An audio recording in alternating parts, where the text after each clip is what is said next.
Töö juures tahavad kõik ennast mugavalt tunda. Kui mõni töötaja käitub nii halvasti, et teistel on tema pärast halb tööl olla, siis tuleb seda olukorda muuta.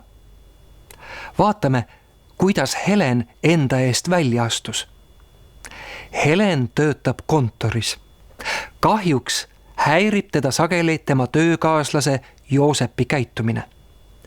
Joosep kutsub Helenit kiisukeseks ja tibukeseks ja teeb muid kohatuid nalju.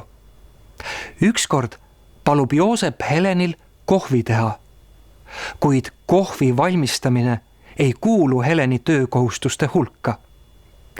Helen otsustab Joosepiga oma murest rääkida. Ta selgitab, et Joosepi käitumine ei ole õige ega sobilik.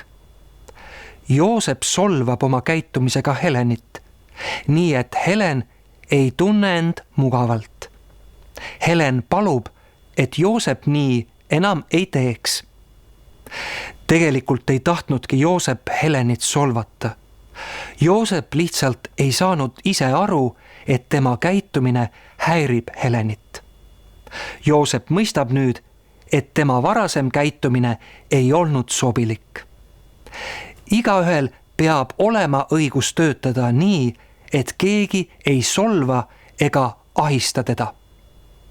Pärast vestlust käitub Joosep Heleniga viisakalt. Helen saab edaspidi rahulikult töötada.